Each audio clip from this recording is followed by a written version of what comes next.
Hi. ప్రస్తుతం ఏపీలో చంద్రబాబు నాయుడు గారి పరిపాలనా విధానం ఎలా ఉందండి?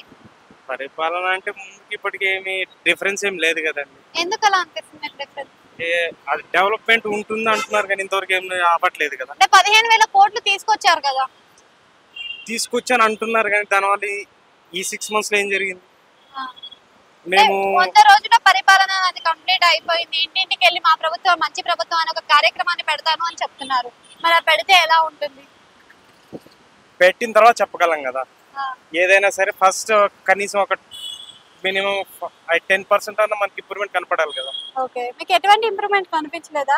ఏం కనపడింది అంటారు? అంటే జగన్మోహన్ రెడ్డిని కాదనుకొని 11 సీట్లకే పరిమితి చేసి ఈయనకి ఎక్కువ సీట్లు వచ్చినప్పటికీ కూడా మరి ఎందుకు అలా పరిపాలన చేయట్లేదు అనుకుంటున్నారు? పరిపాలన చేయట్లేదు అని కాదు, అప్పటికిప్పటికి ఏం చేంజ్ జరిగింది? అప్పుడు ఎంత డెవలప్మెంట్ ఉంది ఇప్పుడు అదే ఉంది కదా. ఆ. అంటే మీకు తేడాలు ఏం కనిపిస్తట్లేదు? లాస్ట్ పవన్ కళ్యాణ్ గారు ప్లస్ చంద్రబాబు నాయుడు గారే అన్నారు, ఒక గవర్నమెంట్ ని మినిమం ఒక 10 years పక్కాగా ఉంచితే ఆ డెవలప్మెంట్ అనేది మనకు ఉంటుంది, వాళ్ళు చేయడానికి ఉంటుంది అనేసి. అంతకుముందు జగన్ గారు 5 years ఉన్నారు, ఇప్పుడు ఈయన వచ్చారు. అంతకుముందు 10 years జరగని ఇంప్రూవ్మెంట్ ఇప్పుడు ఏదన్నా మనకు అవుతేనే కదా మళ్ళీ మనకు తెలుస్తుంది. ఆ ఇంప్రూవ్మెంట్ చేసి చూపిస్తేనే కదా ఇన్కేస్ మన కళ్ళకు కూడా. అంటే మీకు ఏ ప్రభుత్వం ఎక్కువగా నచ్చిందంటారు? అలానే ఏం కాదు, ఇప్పుడు మనకు జాబ్స్ పరంగా స్టూడెంట్ పరంగానే తీసుకున్నాం.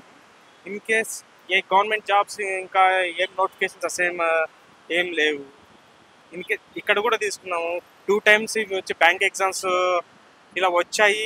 ఎగ్జామ్ రాసిన వాళ్ళకి కూడా మొత్తం క్యాన్సిల్ కూడా అయిపోతున్నాయి అవి, లైక్ పేపర్ లీకేజ్. లీకేజ్ వల్ల వీటి వల్ల.